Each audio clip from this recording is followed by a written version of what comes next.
as old as Methuselah. So now that we're going to talk about gaining this new endowment, what are they going to benefit from that? The same thing goes to R.T. Hudson. Now, R.T. Hudson is a standalone school. And I've heard in meetings that schools that were housed in church buildings were being raved as doing well. But the thing is that the church pays for the oil, the church pays for the heat, the church pays for the building structure, so the school really just has to deal with the students and the teachers. So RT now, which is a standalone in an economy that has gone wild, what are they going to benefit? Because they've been struggling for a long time. Now the principal was released, and I can tell you, I didn't like that. Was it a week before school started? He was really on the move. The students, talents and gifts are an important part of students. The Bible talks about talents and gifts left, right, and center. And for me, I have no idea why not even the churches, we just glaze over it and keep moving. Now, I'm a board member of the R.T. Hudson School. So I decided one day, let me go and interview some students to see what kind of people they are. One 9-year-old guy, he said, you know what I do? I write plays. I said, you do? Really? Yeah, I have one right now. I said, where is it? It's in my laptop. Another student said, I design clothes for my teddy bears. These people have gifts. And they have moved on into high school, and no one has touched the gifts. Now, the teachers, they're so lacking in tools and preparation in what they have to do that they don't have the time. So we need more resources in there, because I said to myself, I would love to engage in that, but then I saw that I needed a staff because I couldn't do that alone. And the teachers are bogged down with stuff to do. And so now reinvestment is a very important element. If we're going to if we're going to move forward, we have to reinvest. Now, the school to me, R.T. Hudson, always has gotten a bad deal in terms of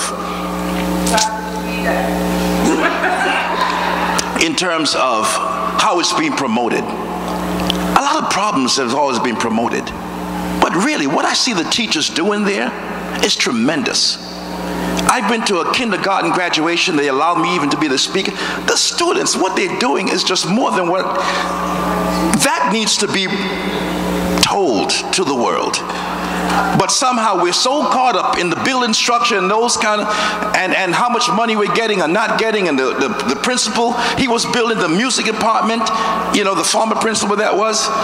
And the school was moving forward into a direction the same direction that you're promoting here, you know, that we wanted to go in. But yet he was removed. So there are a lot of things that's happening here that we don't like.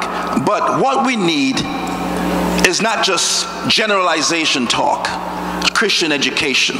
We don't know what that means. We need facts. We need percentages of how much money will be invested in what areas are invested in. We need to have some concrete details. This meeting would not generate that, of course. But before we even execute any of those things, we as a body would like to see detailed analogies of what you plan to do. Yes. How you plan to invest in the schools that the buildings are being removed from, because they're going to languish somewhere and probably dissolve into thin air. And we don't want that. Thank you. And let me just make a comment about RT, because you did mention the change of principal. And I just want to make it clear that it is our desire to support every principal. However, if you remember, a few years ago, our school system was threatening to take down the entire conference.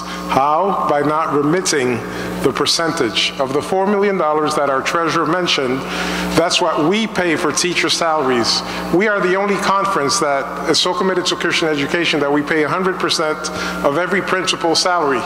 And then we pay the third of the teacher salaries and fringe benefits. It is an expectation then that the money that comes from tuition will pay for the remainder of the teacher salaries. When that doesn't happen, it puts us in a deficit. And so when we came to office, we found that with the schools were owing us $6 million for previous years. As much as we love Adventist education and Christian education, the money to pay and support this system must come from somewhere. And so what we said to our schools back then, let's not worry about this past money, but from here forward, your schools need to be on time, remitting your portion of the finances to the conference on time. Because but Mr. President. No, let me finish. We cannot, there's no such thing as free money. Somebody has to make it up. And the conference just could not keep up, failing to meet its own obligations because we're in schools. So what we said to the schools, if you finish the academic year and the conference has done its part, it's covered your principal, it has paid your teachers, it's done everything it's supposed to do for you, but you finish the year and you owe us thousands and thousands and thousands, like R.T. Hudson finished last year owing the conference more than $100,000, you weren't supposed to be subsidized this year. And so, yes, we removed the principal. We should have shut you down as far as subsidy, but we didn't, because we're committed to Christian education. But when the principals don't comply with what is expected of them, we have to make changes for the interest and for the protection of the entire system. But may I say that this principal, was he responsible for all those things? R.T. Hudson has been in a deficit for years. So if we're going to say, okay, let's stop and move forward. We'll start with a clean slate. Well, he didn't get that clean slate. He did not get that clean slate. That slate that he got was from the past. No, sir. No, it sir. was from the past. No, sir, it was he not. did not come in there and all of a sudden it was at ground zero. No, it was sir. always in the red. It's been in the red for years. Okay. So it's and not. So no system can operate in the red for Clearly years. not. And when but it happens, is he doing something positive within the system? Yes, he was. All right. Thank you. Next person, please. This is what happens. They glaze over there. Good evening, Mr. President. Good evening. So I would like to approach this from the standpoint of solutions, right? Yes. There's a lot of challenges, yes, but solutions is what gets us where we need to be. Give us solutions. We want solutions. But I would like to, I didn't follow your direction. I'd like to express, my name is Elliot Phipps. I'm an elder at the Ephesus Church. My whole life is built around Christian education, and specifically Christian education in Northeastern. My grandfather was the first principal of the Manhattan Academy, and my mother, aunt, father, uncle have all been administrators or teachers in this system. My aunt was the principal of the R.T. Hudson School. I attended R.T. Hudson, Northeastern Academy, Oakwood College, and Embry-Riddle Aeronautical University. I finished at the top of everything that I did, and that has nothing to do with me. It has to do everything with the God that I serve and the education that was established for me from the time I entered kindergarten at R.T. Hudson School. The fact of the matter is that what I hear a lot of being said, both from the conference and from my fellow constituents, is about resources and money. The issues actually are, those are actually resulting issues. The fact of the matter is that we were given by God the best education system in the world. The best education system in the world.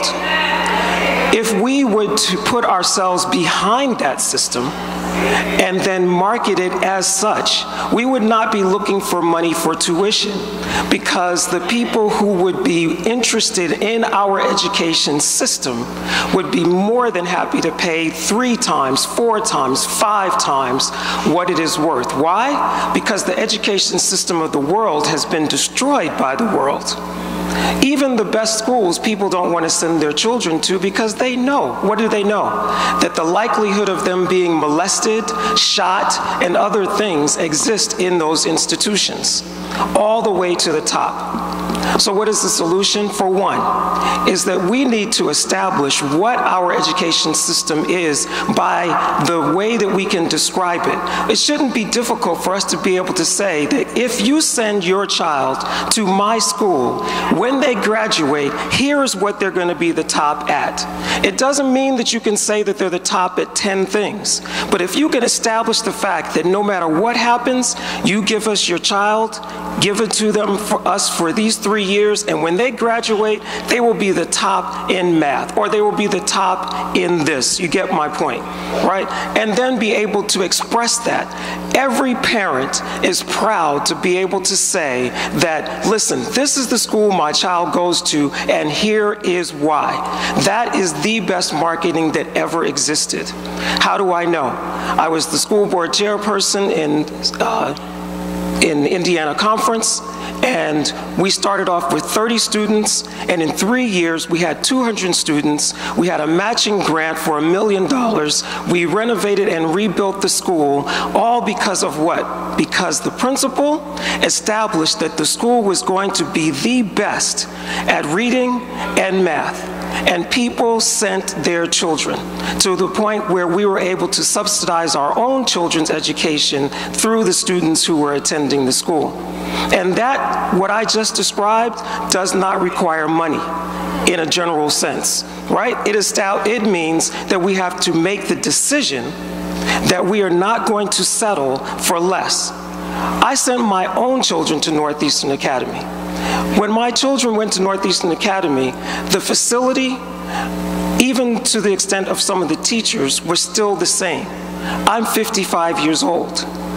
My children went to school at Northeastern when I moved back to New York. What am I saying? I'm not saying that because the building wasn't different, that they received a subpar education.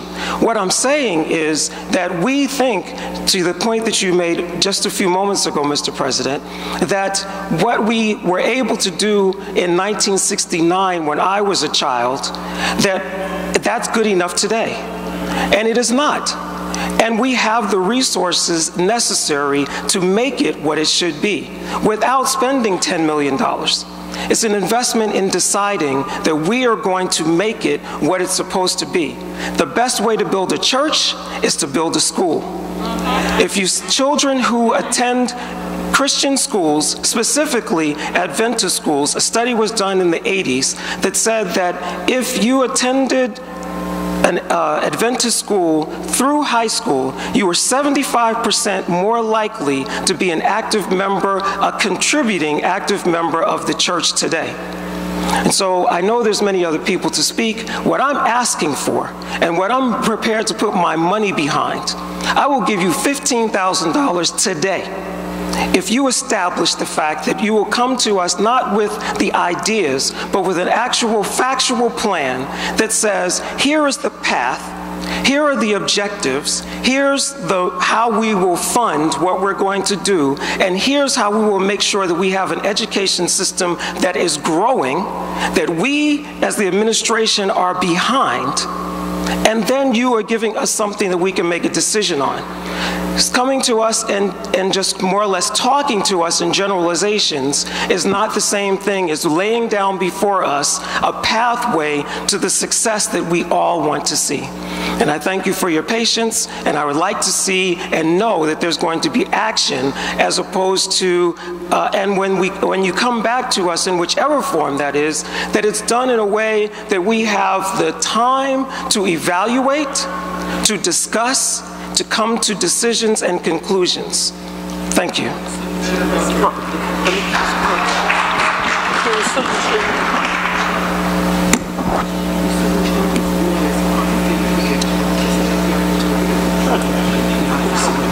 All right, Sister Patterson, come on up. Go ahead. Good evening. Thank you very much for giving me the opportunity to speak to you. I have a different point to bring up, if you don't mind.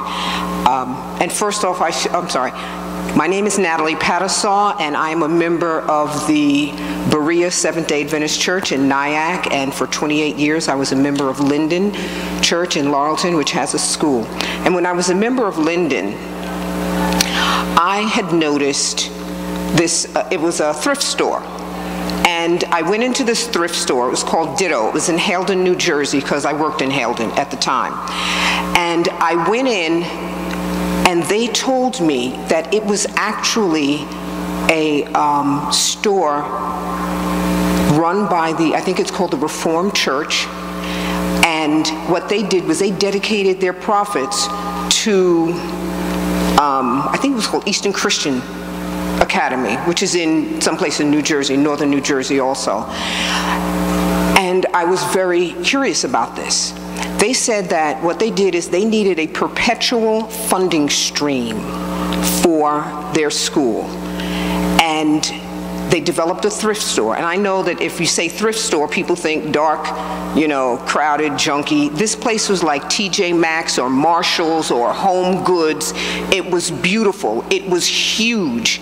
And they had clothing, they had housewares, they had many different kinds of things. This particular place, it was called Ditto, Upscale Resale. And the idea was that they got donations from people that were higher quality clothing, and anything that was less than the standard that they had, they gave it off to some other kind of place or Salvation Army or wherever. So they had very high quality clothing, and they said that the first year in operation they wanted to clear $75,000 in profit to donate to the school. I believe, if my memory serves me right, because I looked at this about 8-10 years ago, they cleared $100,000 their first year in operation.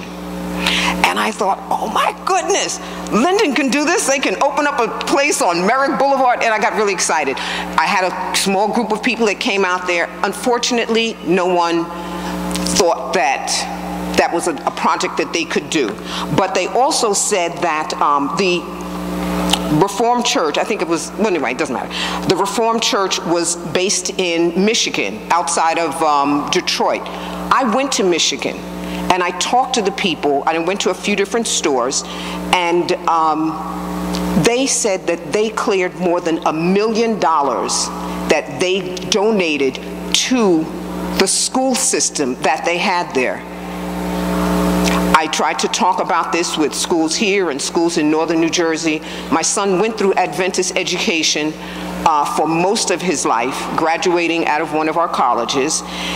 And I know that starting a thrift store seems like a big task, but it is perpetual fun. And oh, I'm sorry, they sold clothing for like $10, $20, $25. Beautiful clothing. It was used in very good quality. And it's just an idea that there are ways to raise money in addition to passing the hat and saying $5 a month for, you know, forever. And they cleared, well, then it was more than $1 million. And I just wanted to say that there are different ways that money can be raised. Let me just say this too. In the operation of the store, only the manager was paid. Everybody was a volunteer because their mission was to fund Eastern Christian Academy and to subsidize the parents who could not afford the full tuition cost. I actually wrote up a whole report on many of these stores that I went to, made comparisons, and I just wanted to offer this as a suggestion, as something that might be an alternative way to raise money.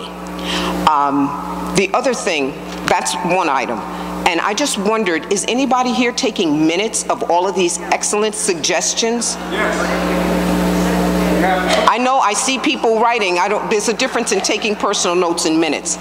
And I concur with so many other of the either professionals or people who are involved with the school system here about the quality of the education. One sister said it best that if you give $5 million to somebody who doesn't know what they're doing, it's not the best way to be a steward of this money that God gives us. Thank you very much. Thank you.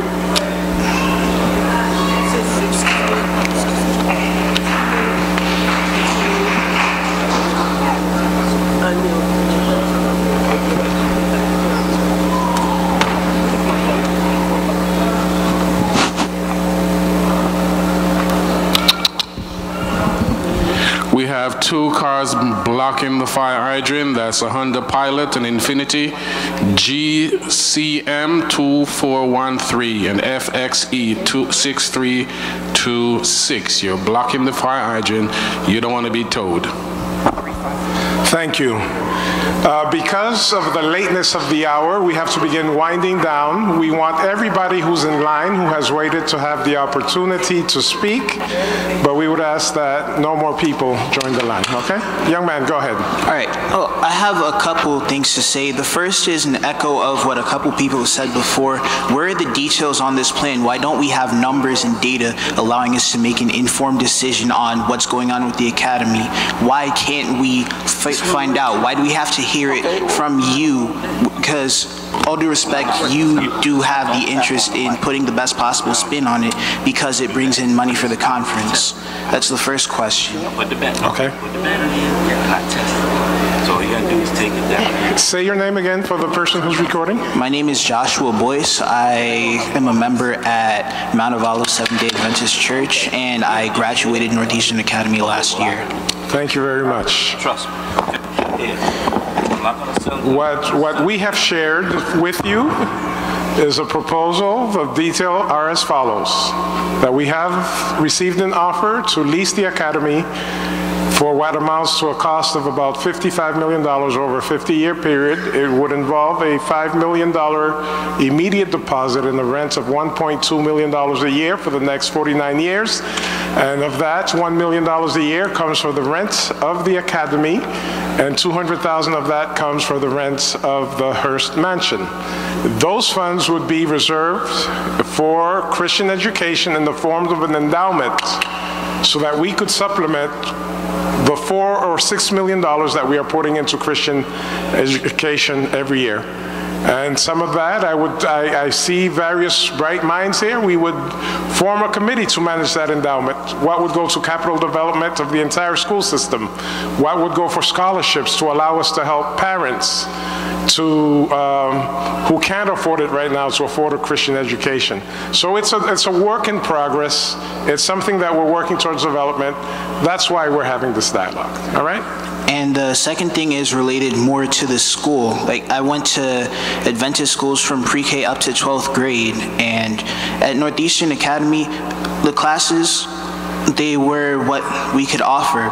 But then when I got out of Northeastern and I went to a college, Cooper Union, I ran into a whole bunch of people from public schools, etc. And quite frankly, it shouldn't be that my horizons were broadened by people that didn't go to Adventist school. I shouldn't suddenly find out that AP classes exist. I shouldn't suddenly find out that there is a better educational experience. Because quite frankly, Northeastern Academy, it is a great site. It has facilities. Like, did you guys know that they have a fully featured chemistry lab? I go to college and the college has the same equipment. Would our new site have this? Would our new site be accessible to everybody that currently goes to the academy? Absolutely. Absolutely. Wait, the new site has it? You say absolutely. Does that mean yes, it has it, or no? We don't know. The new site, we haven't decided on the new site. We're exploring. But from the $5 million, that fund would be spent to ensure that we're getting something at least as what we have or better. All right? With all due respect, are we supposed to be making a decision on whether to follow through with the plan if we don't even know where the school is going to be relocated to? Well, all right. Well, thank you for your question. This is a dialogue. As we explore the process, that's why we came, to hear from you. And so this is in development stages. This is what this is about, getting your input. But we do have, for example, I mentioned one of the sites we are exploring is the Sharon property. And so we've had an architect go in. And there are designs of what that would look like, with the labs, with the library, with a computer room, with everything. And all those repair for the building that someone has mentioned would be closed would come from that $5 million to enable us to offer something of quality and something superior. Another question related to that plan is, what other sites are there?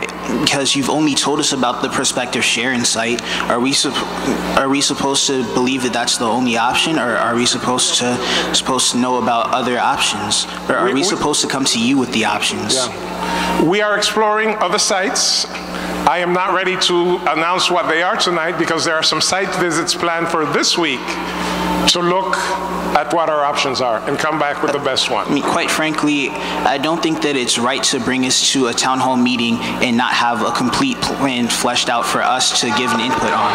Thank you. I'm not all right. 100% sure. Thank you. We appreciate your opinion, and that's why we're here for. Yeah. Another thing is related to the academy itself, and I remember in my last year, our guidance staff was focused on getting most of the class to graduate instead of letting the rest of us know about college and the application process and the SATs, etc. Like, most colleges, their deadlines for application are at the end of January. Instead, I'm hearing in like March, people asking me, have I applied to college yet? It shouldn't be like that. Okay. I know we have guidance counselors on the academy, and that's what they're there for. I don't know, Mrs. Chapman, if you want to comment on that?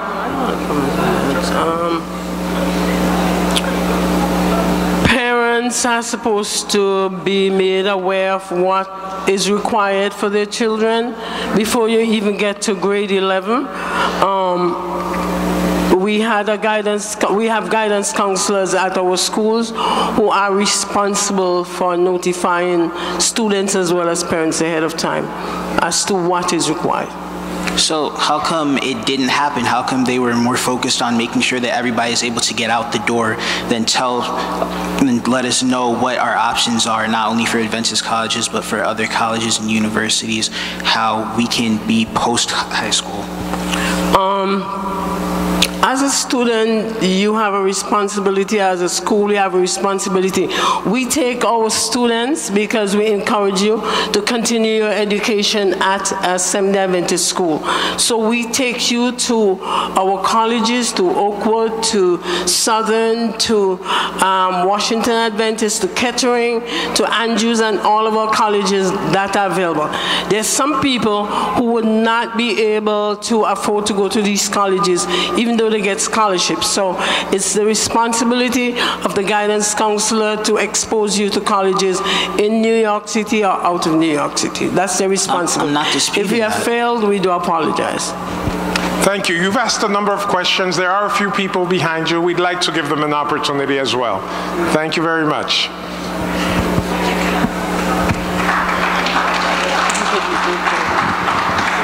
Thank you. Hello, my name is Lorraine Campbell Powell, and I'm from the Ephesus Seventh-day Adventist Church. I have several questions, and I have major concerns. My first question is there a deadline as to when you need to find out whether or not you can make this deal with this other school?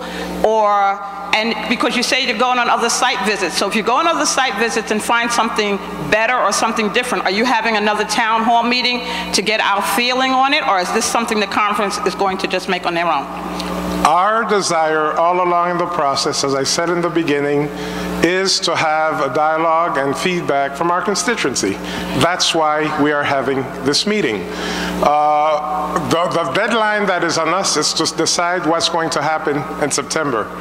In order for us to decide what happens in September, we have a relatively short window to decide on things. I am not opposed to calling another meeting and coming back with more details. That's why I came tonight, to get opinions. And if you say to us, we want more information, we are open to that. And to bring more specific details, we are making notes of everything we say because we want this. It's not about us. It's not about you. It's about our children and ensuring that we provide the best quality Seventh-day Adventist education that we can provide. So we are dialoguing. I'm going to say it. We need more detail, and we would need another meeting. Thank you very much. Okay, so let me first say that. My concern, though, is the fact that we keep talking about getting money in and using it towards the new school. As Elliot pointed out, and clearly there are some major issues. I'm a regional director for the State Education Department, New York State Education Department, and I cover everything from Rockland County all the way out to the end of Long Island in terms of overseeing school districts. I think that we have a major issue when we present tonight things like infrastructure, attendance, tuition, consolidation. All of these things are things that, independent independently need to be evaluated. And I don't know who's on your committees that make these decisions. Are these just pastors and your teachers and educators? Or are you including other people who have connections or who have the ability to reach out and have access to grant programs or can provide you information with grant programs? Are you talking, when you talk about the infrastructure of the schools, are we evaluating each school to see what the various problems are in each school? Do we have a particular record for each school that details the problems for each school, the cost that it would take to modify and or change, and where we may be able to look to consolidate? Has any of these things been evaluated? Do you have an independent committee that's looking at raising funds for this school? Do you have an independent committee that's looking to increase attendance? Because if you're using the same 5 people, I mean, and no disrespect, but if it's the same pastors and the same educators from your school, from the conference, then you're limiting your thought process, you're limiting your resources, and you're limiting your ability to help your schools. I'll be very honest with you. It is extremely disappointing for me to be here tonight and for you to even have a concept, and as a president, not be prepared to share something with me in writing that, as you keep repeating over and over, I don't have in front of me to evaluate, to see whether or not, when I go to my next meeting, where the changes have been made, if changes have been made. And so I find that to be extremely weak. We need administrators who can administer, who know and have the ability to be administrators. Okay? And not every teacher should be a principal. They're good at educating, they're not necessarily good at administrating. And that may be said for the people who are in these positions. I don't know. But let me just say that we clearly have several issues here that should not be looking at a $5 million funding to oversee and change and fix. $5 million is not going to fix attendance. $5 million can't fix the infrastructure in all the schools if we don't know what needs to be done. And if you can take that $5 million and invest it in another school that hasn't been active for 5 years and build it up, then what can we do for the building that's here? What can we do for the other parts of the building that you are utilizing that are not being utilized? You talked about a building that's connected to Northeastern Academy that, oh, well, it's just been there and it's not. That doesn't tell me anything. What can we do long term? Who can we get to invest in it, fix it, give them a long-term lease, and benefit from it? None of these things are being evaluated. And you need independent committees who can do that, people who have the skill level to reach out and do that, and not the same 5 people coming in and saying, we need $5 million because the teachers didn't get paid or the school didn't give this money. We can give money and money and money and money. If you don't know how to manage it effectively, if you don't know who to contact, if you all don't know who to reach out to, we're going to be in the same position in the next 5 years. All right, thank you.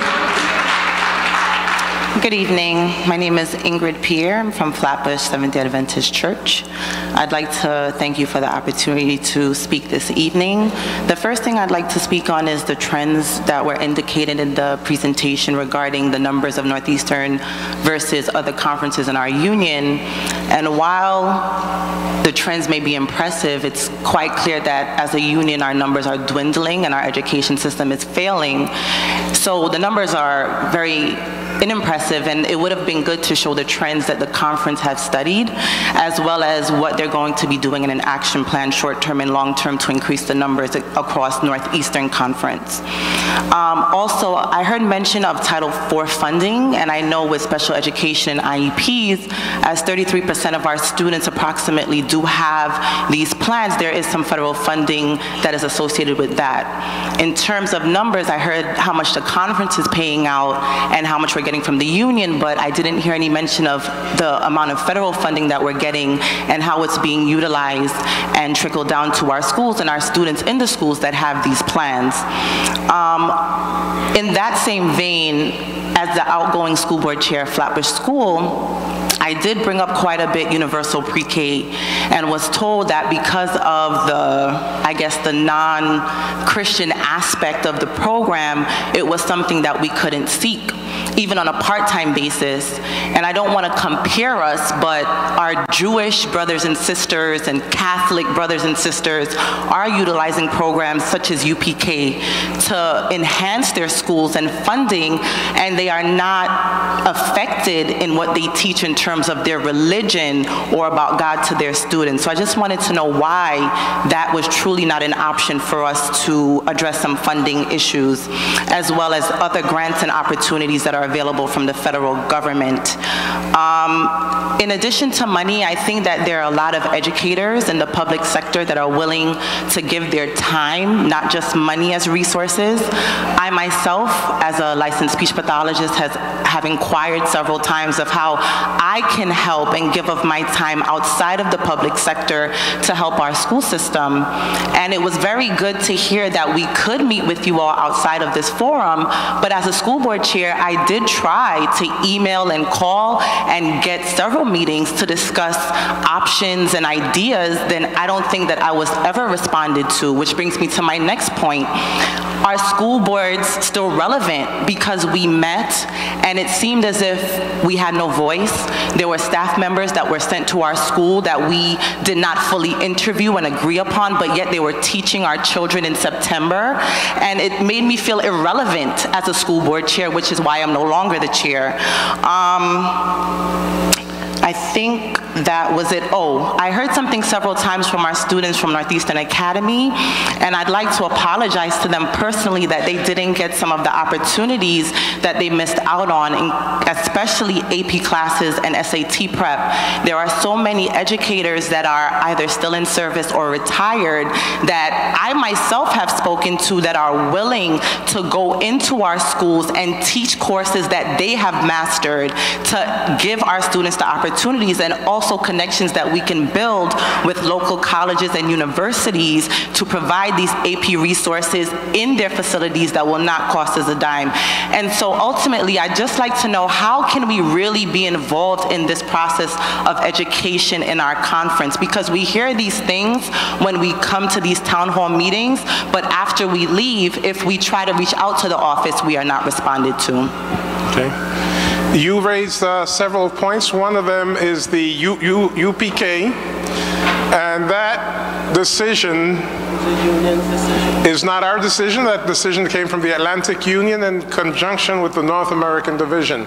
The trouble with UPK funds is that even for part-time, if you take those funds from the state, you're not allowed to do any religious activity with the children.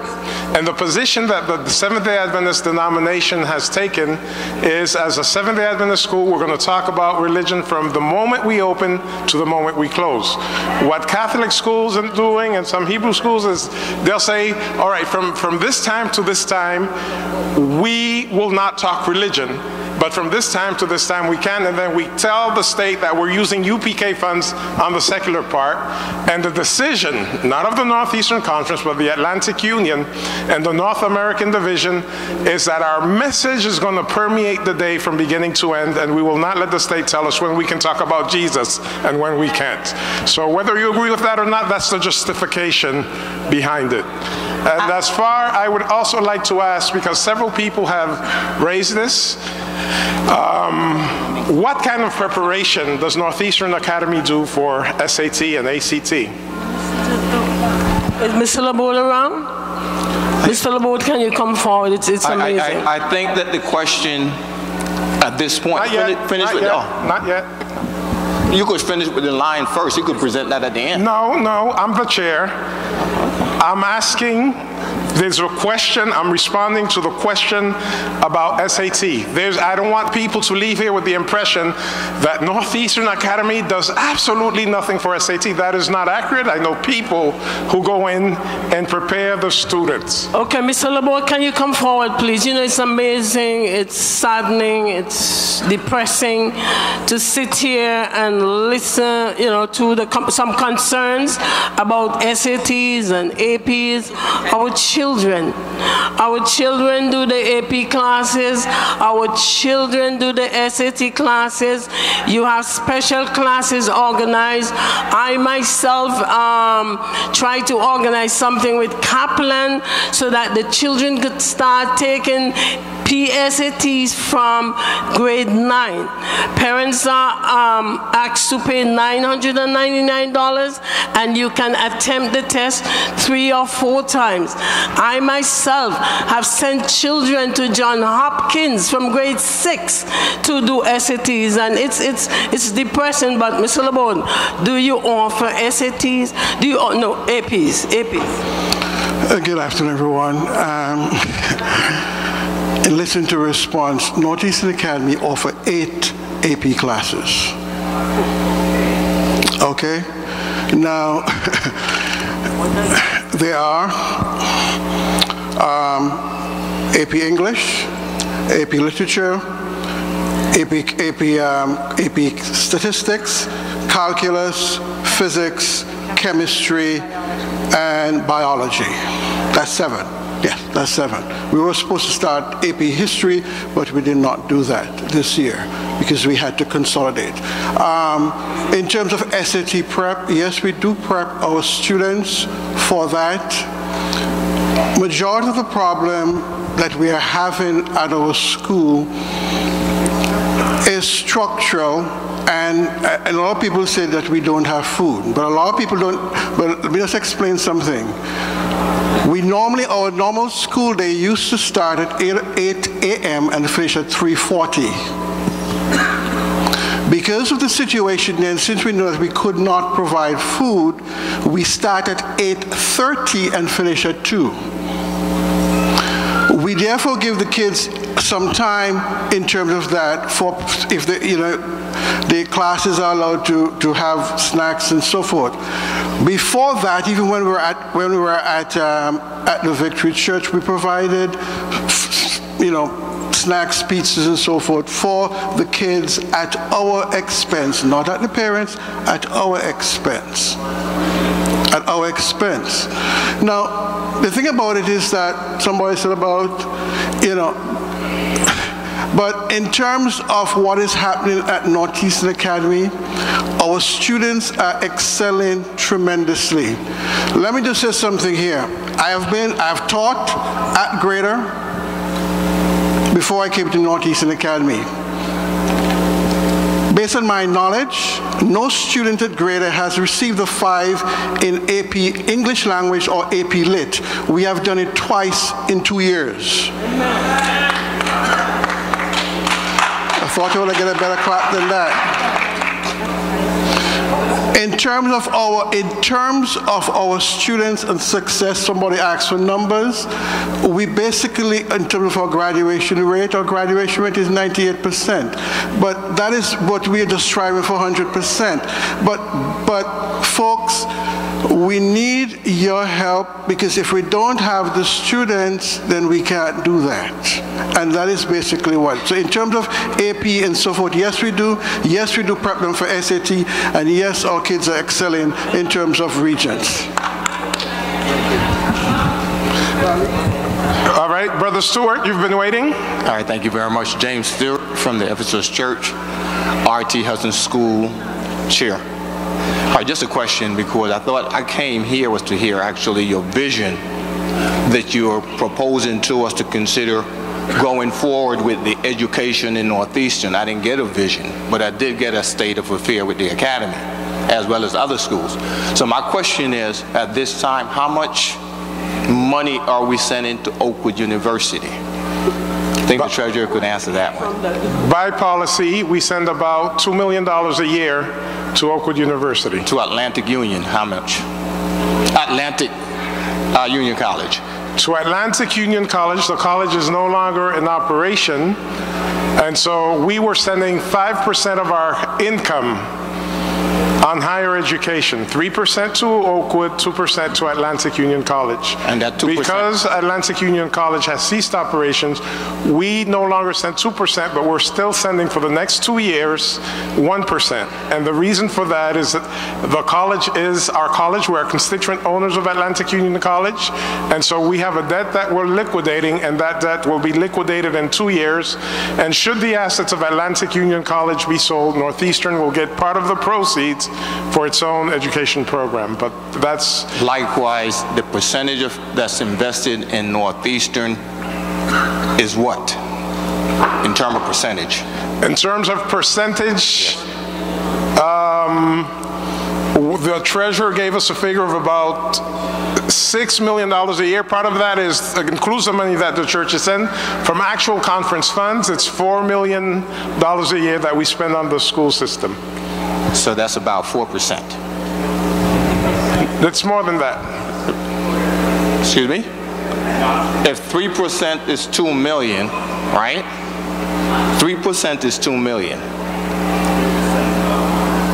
Whatever your income is that goes to Oakwood University is $2 million plus, and that's supposed to be 3% based on the distribution that we know.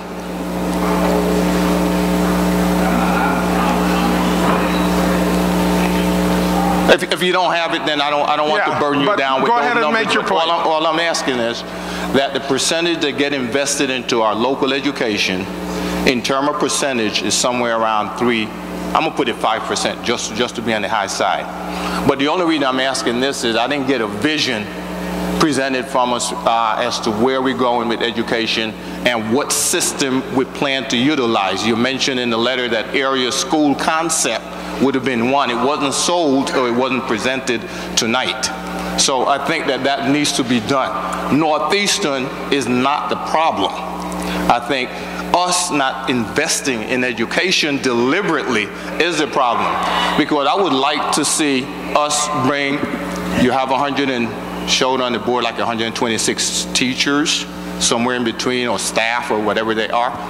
Give me their specialty. Where do you strategically place them? What school have them? What can parents like myself expect if I send my child there to receive, because you made sure that there is a deliberate system ready for my child, right? That's number one. The next part of it is, you mentioned that there are 59,000 members going to 60.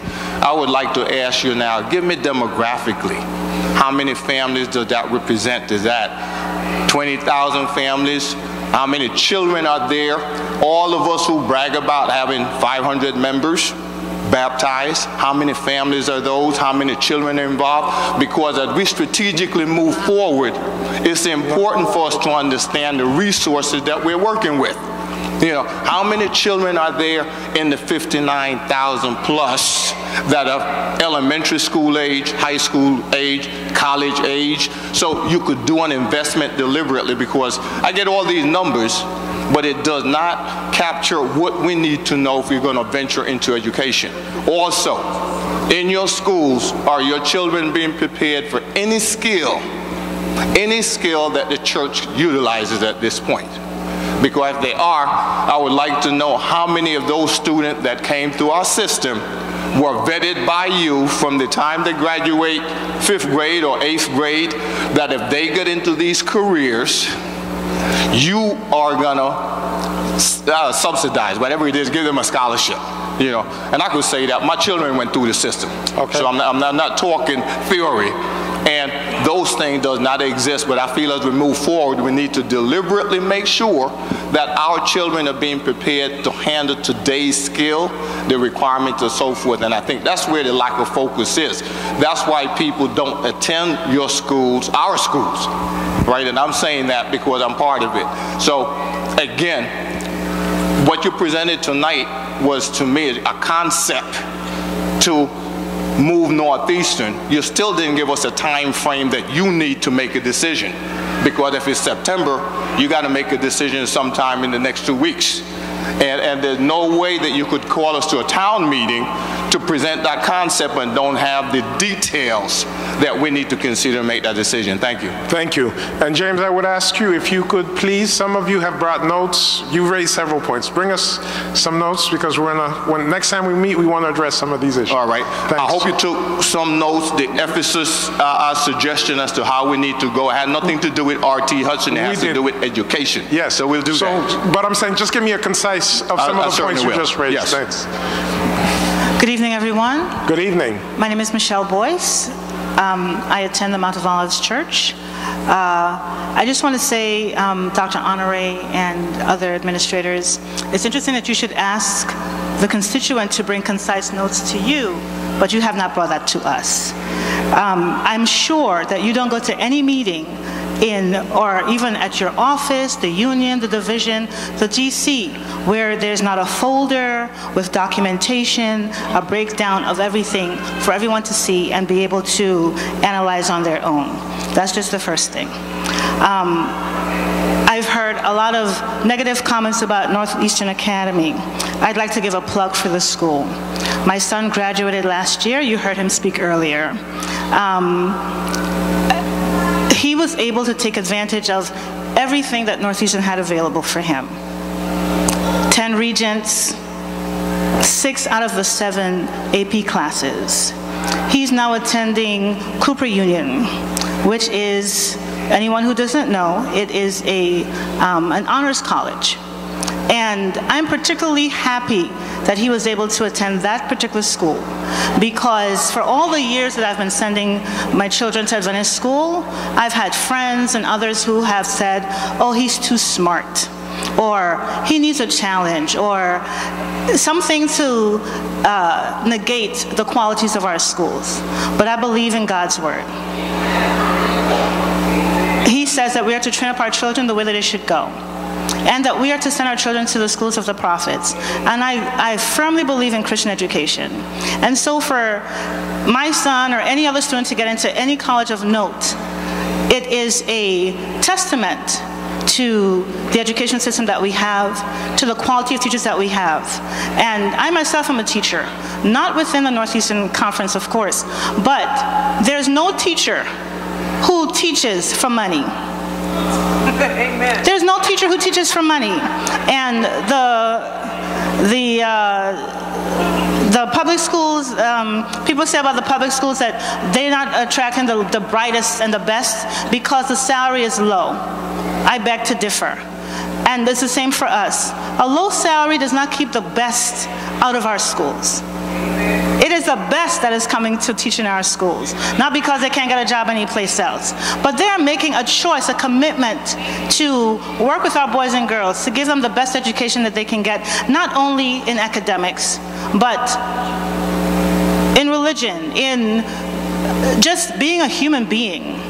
Now, all that aside, I think that there are several things I had to mention here. Just give me a moment, let me get my phone up again. Thank you. Now, Elder, you talk about growing our schools, and Ms. Chapman talks about downsizing our schools. Which one is it? Are we trying to grow our schools, or are we downsizing? And if we're talking about the building, it's kind of like the church, right? We are the church. And downsizing the building actually does not lead to growth of the school, because if the building is small, you're not going to have more people coming to the building because you won't be able to fit them. And so you have to decide, do we want to grow our schools or do we want to downsize them? And, you know, I wonder, and I've heard this said before, no disrespect to anyone, but we need to invest in people, not in buildings. We have acquired property, and is that property beneficial to us at this time? There's no church or organization that is dependent on the power of people that will grow without its young people being part of it. And if our children are being taught about who we are, and we know that most of them are not, and I could testify to that because of Sabbath school, how are they going to invest? Where's their investment into the church? The investment comes through our educational system. Now, the other thing is too that if we are to move NEA to a different location, whether it be the Sharon Church School or someplace else, the building that we have right now we own. Will we be paying rent there at the other location? And then who's going to pay that rent? How will that impact the tuition that parents have to pay? If people have to pay more, will that cause less people to send their children? And quite frankly, all of our schools do a whole lot with the money that they receive. I don't know a single school who is doing less than, I mean, music, language. In the public school, kids don't always get that, and they pay a whole lot more for public education. Most of the money that's being invested into our schools is just to cover what? Salaries? Basically. Yeah, but what else is there that you're investing in? Oh, on our tithe envelopes, there's a line item for Northeastern Academy. When monies are attached to that line item, does it go directly to the school? Donor-directed funds are used for the purposes intended by the donor. However, I can say that at the conference, we don't get a whole lot for Northeastern Academy. Most people who, if it's marked on the envelope, it's sent to us and it's sent to the academy. Okay, Ms. Chapman, what are we doing about taking our costs to the churches? Are we asking our constituents to be more intentional about their donations to the school? What are we doing about that? Okay, that was something that was brought to our attention. Yes, when I spoke with the parents, was it yesterday? On whichever day I spoke with the parents, that was something that they brought out concerning promotion. And so we are planning to use an organized team to go to the churches. I think the academy, they go out, they use the choir to promote Christian education. So we're going to use different ways and means, clips from schools, activities, what they have to offer to promote Christian education within the region now, at our churches. I also know that you are doing some wonderful things and have done some wonderful things. And I think that you need to update the website so people would know. Okay. Ladies and gentlemen, I just want to say that all is not gloom and doom within the Northeastern Conference and our schools. There are some really positive things happening, but no one knows. We are not aware of what's going on.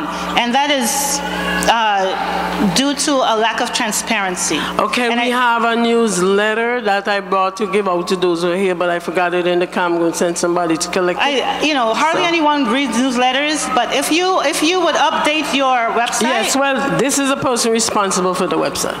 If you would update your website with new information, that'd be very helpful. Okay? Thank you very much. Thank you. Oh, you didn't answer my question about the tuition and the renting of property. No, the renting of property would be taken from the income of that the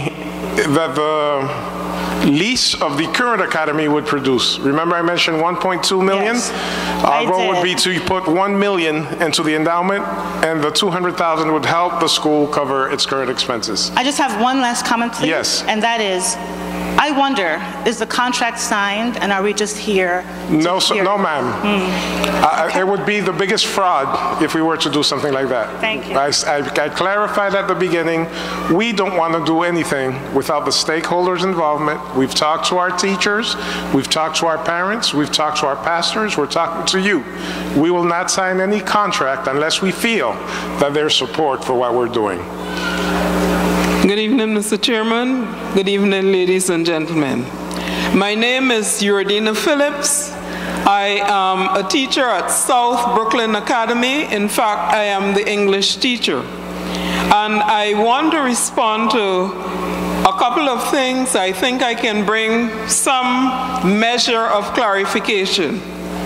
Because sometimes things are said not to be willfully mischievous, but because of a lack of knowledge. Now, a comment was made about achievement within our schools, and I want to address that as the English teacher. I have taught English at South Brooklyn Academy for the past 12 years. Now, from my experience, the students have performed extremely well. They have got their Regents diplomas at very high levels. In fact, there have been cases where there have been 100% passes, with a number of students getting 90s and over. Last year, the highest student got 98. The year before that, the student got 99%. One of them, that was the highest, and then there were several in the 90s. I'm not saying that to elevate myself. I'm saying that to clarify a lack of knowledge. Additionally, I remember something that I want to mention here.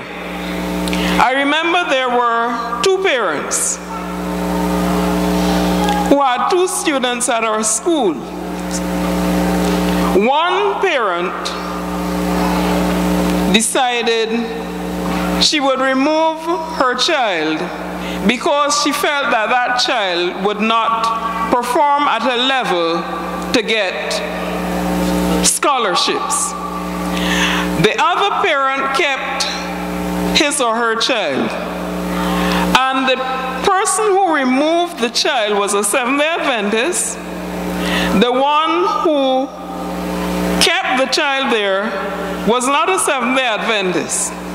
And the child of the parent, who was not a Seventh-day Adventist, and who said, no, I want my child here because I believe in the values that you teach, got a scholarship to Johns Hopkins University of $240,000 because of his excellent or her excellent academic performance. Many other students have been given scholarships to universities because of their high levels of performance. So it is inaccurate, and you can allay any fear that you have that our schools are not preparing students adequately and that the level of achievement is substandard. In fact, if you compare it with some of the public schools, you'll see that the performance is above that. I want to also emphasize that as a people, we are our worst enemies, and I have no apology for saying that. We hurt Christian education for ourselves. We talk faith, but we don't believe in it. Faith is a word for us, but we do not act out faith. I'll talk again from my experience. I had two students. Their parents were both teachers.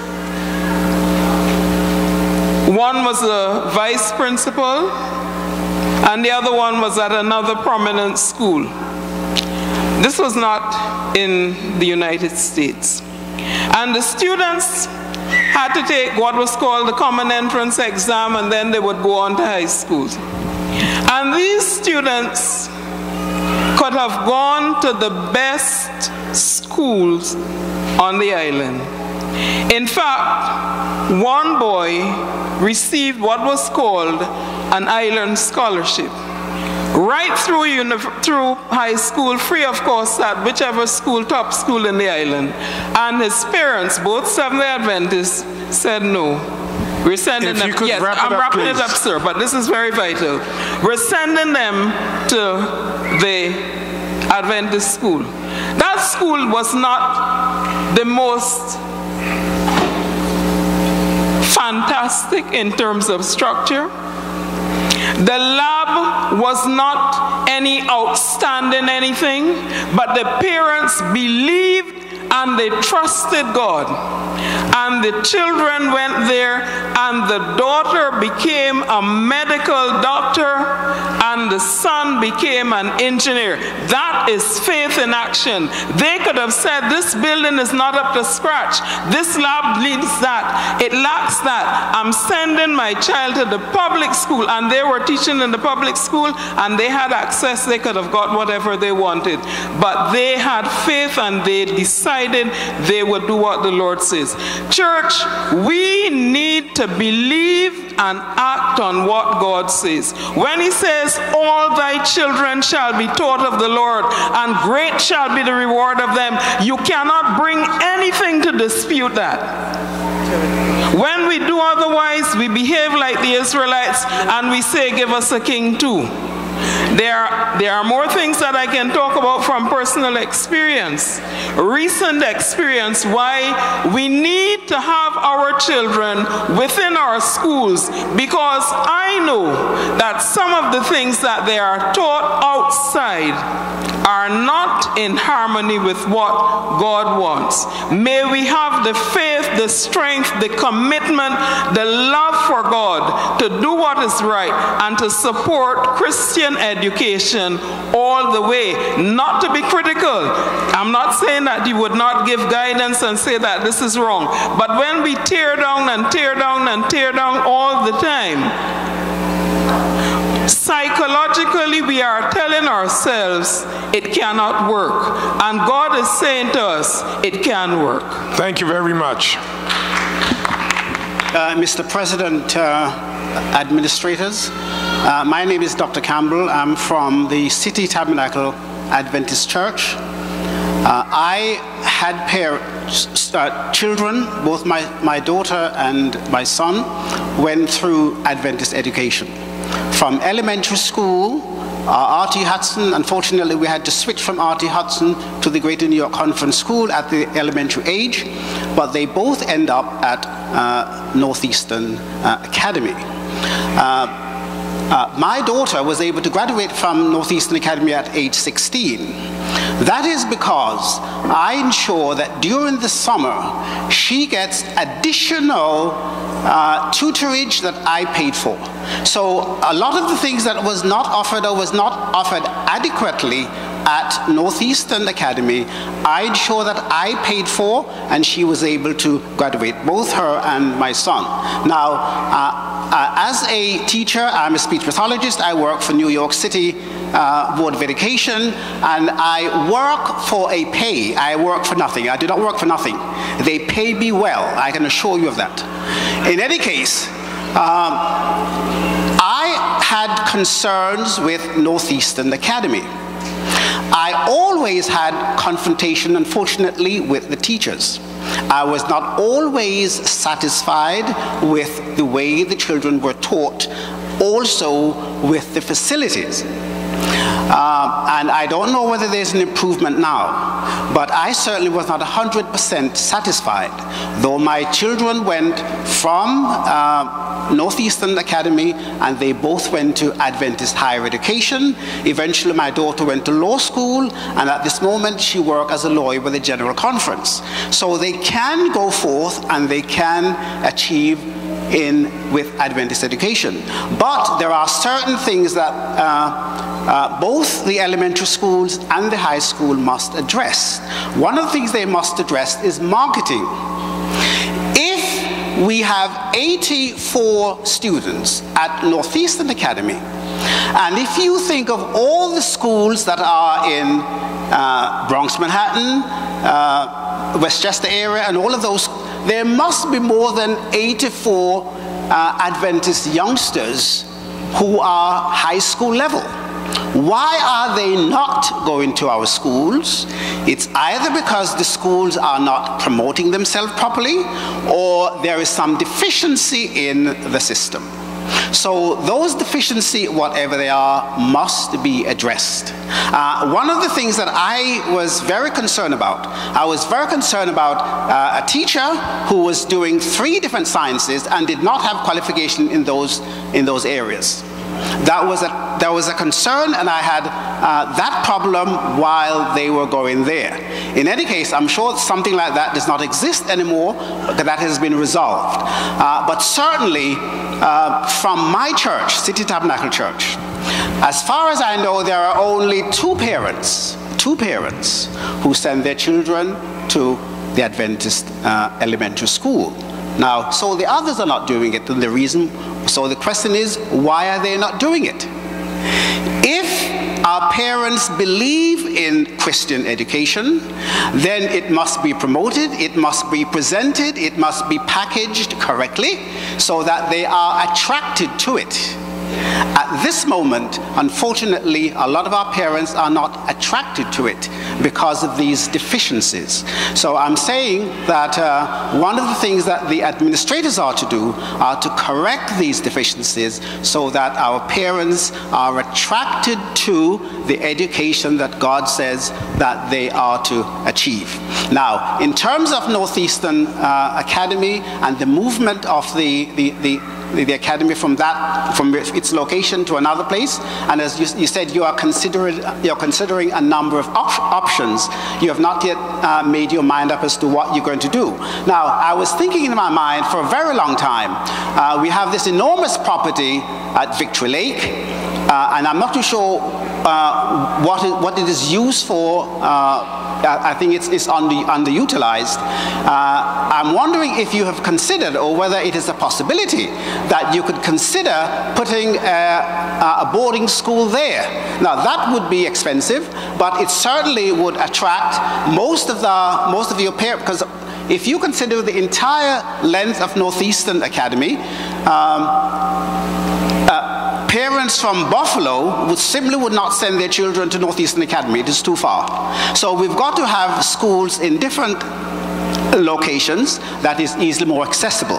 And certainly a boarding academy would certainly attract some of our students. So that's just a consideration, and I hope that you will consider it. Thank you very much. Thank you. Thank you. As far as a boarding school is concerned, the trend is not a promising one. There was a time in North America where we had 57 boarding academies. Right now, I don't believe there are 20 left. They've been closing every year. One or two closes down because it is so cost prohibitive. And the closest one to here that closed recently was Garden State. Last year, Mount Vernon closed. The year before that, Nebraska closed their academy and auctioned it off.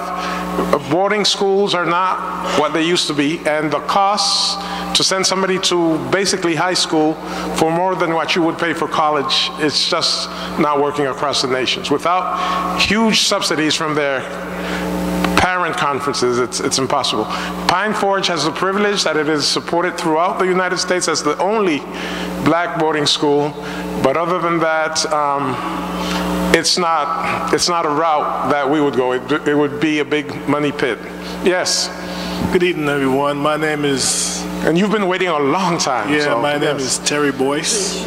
I attend the Mount of Olives Church. And here's my concern. My concern is that money cannot fix the problem that we're having with our schools. The reason being, look, we see what has happened to Northeastern and the drop in enrollment. My concern is that, and I believe many more people spoke more eloquently than I can about this, is that we need to put systems in place. We cannot put the same wine, new wine, in old bottles. We have to put new wine in new bottles. In other words, leadership has to take a different approach. And I believe that there's more wisdom in the audience than there is in the conference office, because we have more heads than you do. So I think what has been said here need to be taken into consideration, and I think that will build confidence and leadership among your constituents if you drew on the expertise of what was shared here today. And I'm just wondering, what is the roadmap forward? What's the path forward from here, from this meeting? Where do we go from here? Does it just sit on the shelf and not go anywhere? But as leaders, I want to know, what is your plan to draw on the expertise of what was offered here today? I can answer that. The reason we gathered tonight is because we love Christian education. And the reason I have so many people here on a Saturday night at this late hour is because you're invested and committed to Christian education. We've heard a lot of comments, we've made notes, we've taken the names of people. Some of you will be getting contacted by us. We want to improve our system. That's our ultimate goal. We didn't come here to fight or to argue or to insult each other. We came to discuss not personalities but ideas. And several ideas have been proposed. We're going to go back and sit at the table and look at the ideas and contact some of you who made the comments. We may need to create some task forces to look at strategy and vision. That's what this meeting is about, to feedback. We didn't want to make a decision. We wanted to hear from you, and we've heard. And we got to come back and work on some things. And so this is not a waste of time. It is not an exercise in futility. It gives us the building blocks to improve our education system. And we want to thank everybody who has come out tonight. So yes, we will follow up. Okay, and I'd like to add this. You know, sometimes, most of the times, you know, I know people might criticize Christian education. I'm an educator. And sometimes we think that the best schools have the best teachers. But I say the best schools have the most motivated students. And sometimes they have the worst teachers. Because when you are working with struggling students, you have to teach. When you're not working with struggling students, you just give them information. And they have to synthesize that information. I believe in Christian education. My sons went through our system to at least to the 12th grade. And that's what I believe.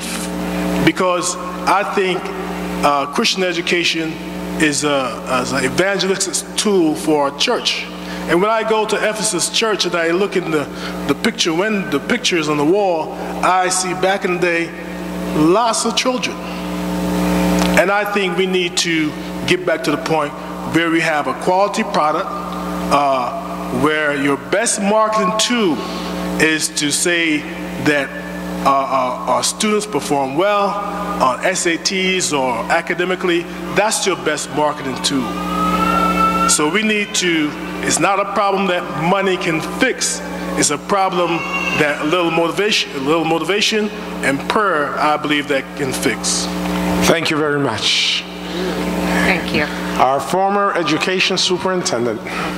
That's many years ago. Many years ago, and who's still committed to Christian education. Sister Hurden. Totally committed, and I'm happy for the meeting that you're having here this evening.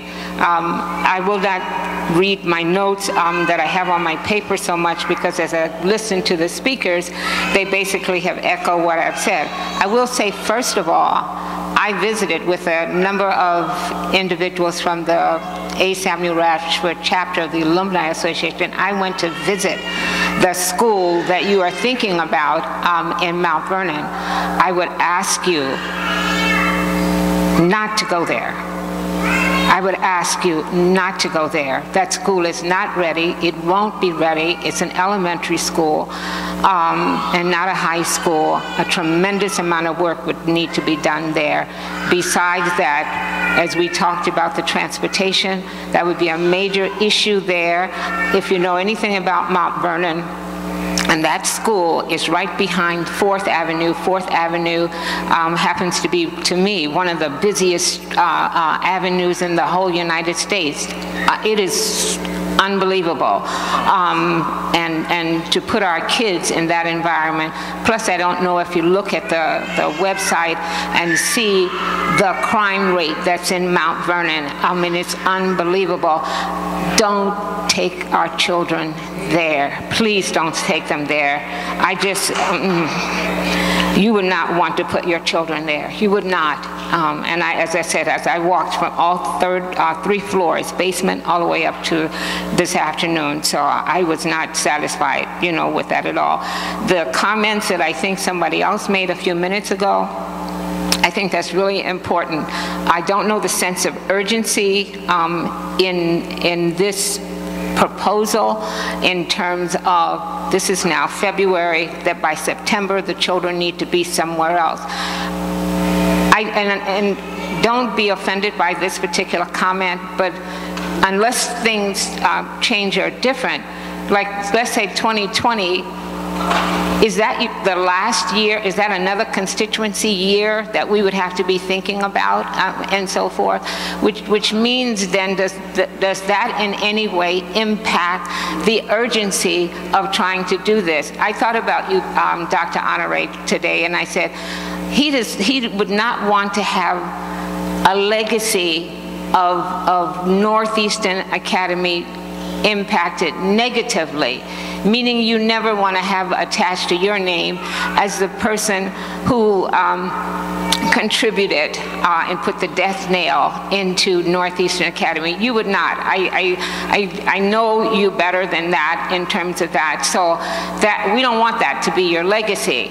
So if there's no sense of urgency right now in terms of February to September when school is to be open, let's get the plan, let's get the committee, let's find the root cause, because there is a root cause to all of this, and it can't just be leveraged on the building. Is there a mortgage still at, or there is no mortgage on 215th Street, West Orange? No, there's not. There's no mortgage, so which means that's good for us in the sense so that, years ago they used to say, for gold seekers, there's money in their hills kinds of things. So I understand no mortgage, and that's money to leverage and so forth, but it can't be done, and you and I have had this conversation on the backs of the children.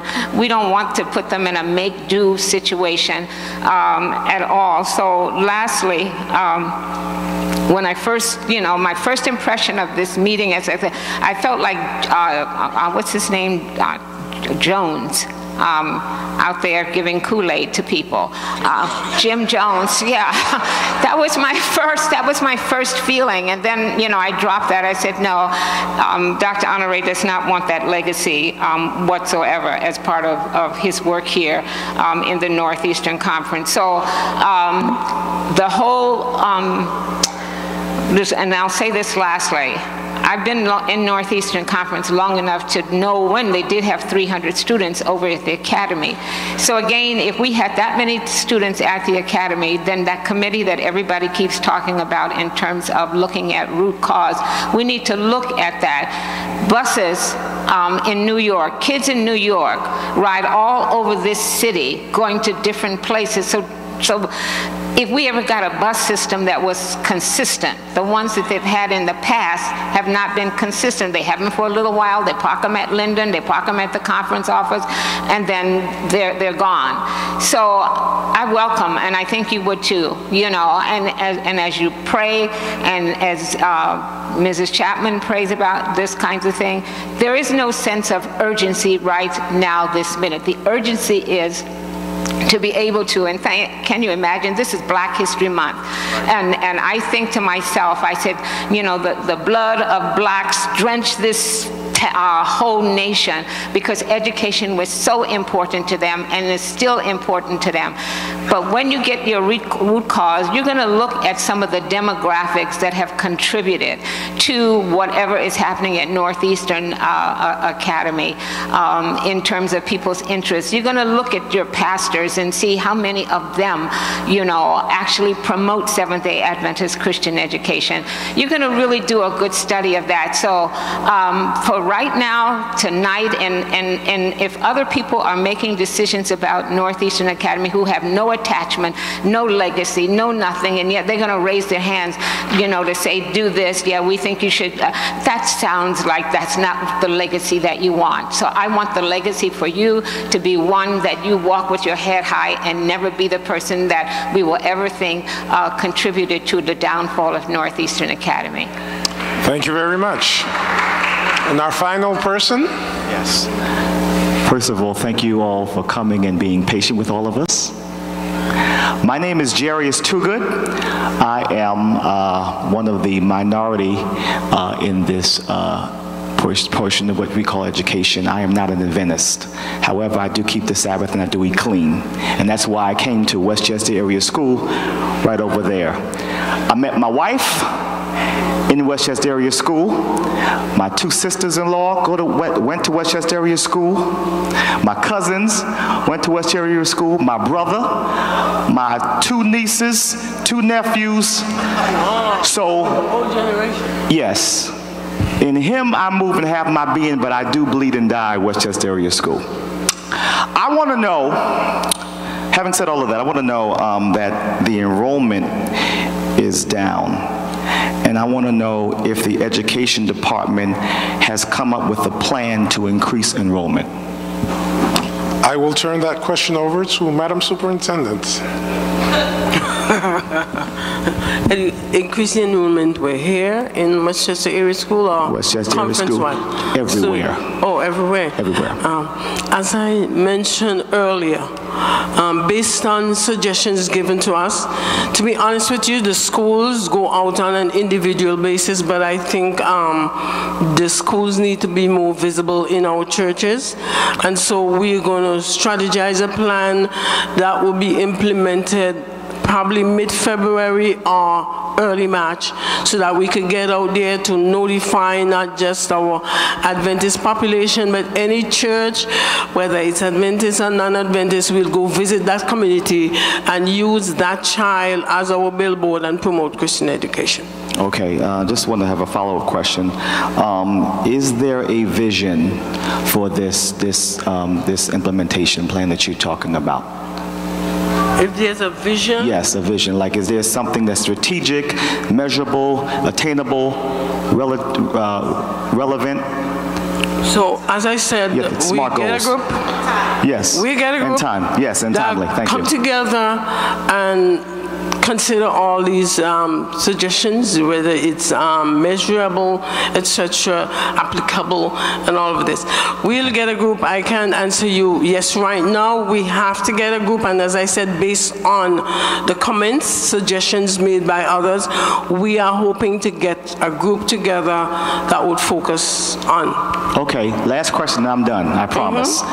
Where can I put my name down on this list? I have been in education. I've been teaching 19 years. I have a master's degree in adolescent education, and I would like to help. I'm volunteering my services for free, and I have a bunch of friends that also will help us to do this, because I will not allow this school or this education system to go down. Okay, give your name to. All right, thank you. Thank you. Thank you. Ladies and gentlemen, thank you very much, all of you, for participating in this town hall. You have provided a lot of input, a lot of suggestions. We go back to the drawing board. We try to come up with a strategy to improve our system, Adventist education in the Northeastern Conference. I'm going to ask each of you to please stand. We are going to conclude with a hymn. Would you be free from the burden of sin? There's power in the blood. And then we have some handouts on the table. And we have some handouts for you with information outside. As you go out. As you go out, pick up information.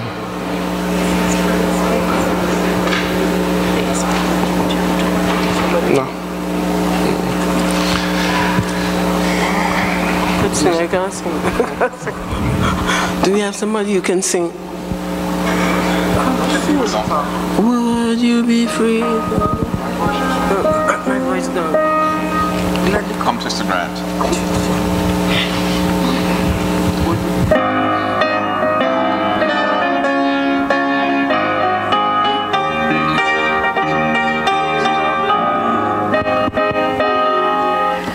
Would you be free from the burdens of sin?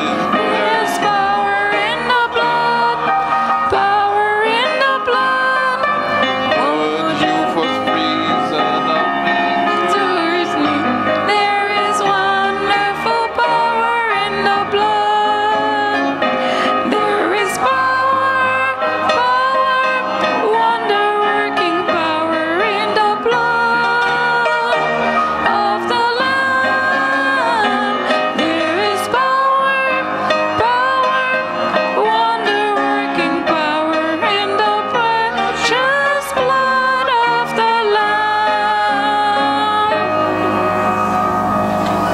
Pastor Warner Richards to come forward and offer a benediction on our behalf.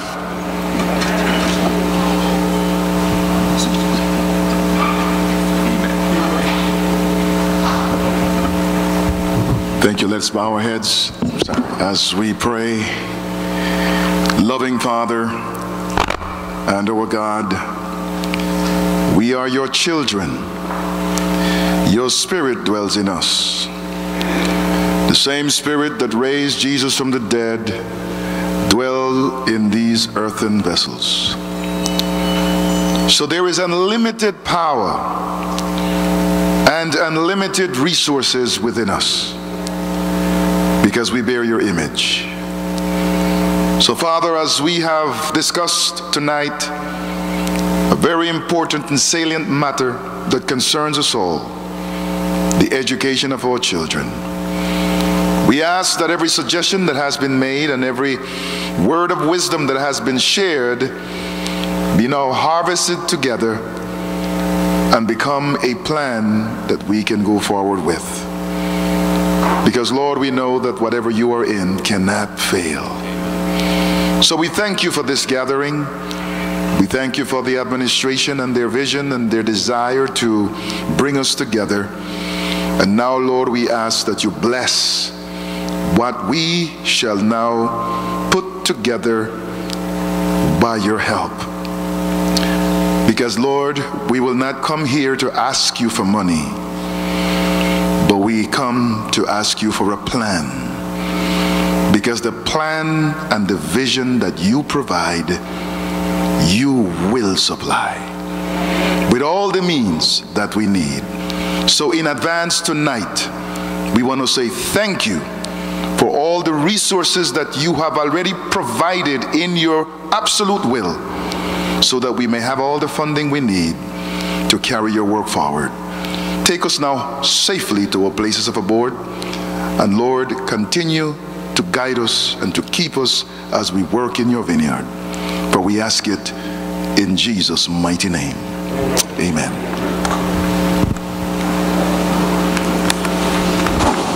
Thank you. Better late than never.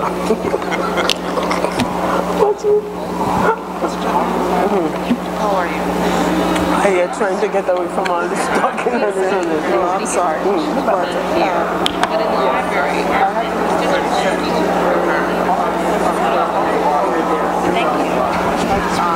Excuse me, for all A. Samuel Rashford chapter members or anyone interested in Oakwood alumni meeting, we are having our meeting here tonight, and it's going to be held in the library of the Westchester Area School. So all A. Samuel Rashford Oakwood alumni, our meeting is in the library. Thank you.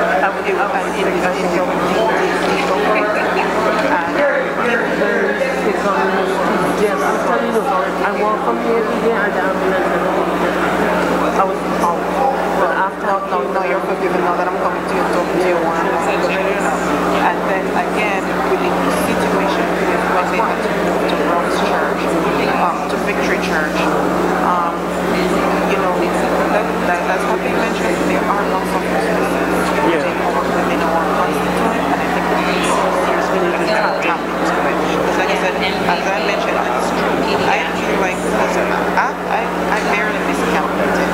And like I said, no, we don't have to do that. You see with that, we have to get my permission before anything. Yes, but no, but what I'm saying is on Eastern Academy. All of them. The president has to get my okay. Yes, I hear that, but what I'm saying is Northeastern Academy, no, you don't have to shut them down, because what I'm saying is Northeastern Academy needs to be forefront, because that's a big venue, and I am dissatisfied.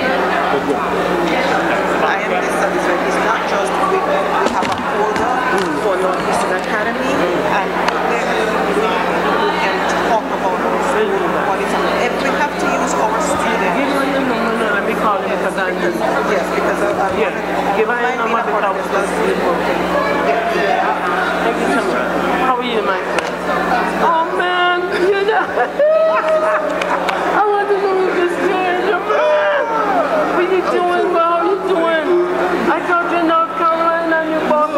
came back to New York. Sure? Yeah. Oh, I thought you were in North Carolina. So where are you? I'm in Spring Valley.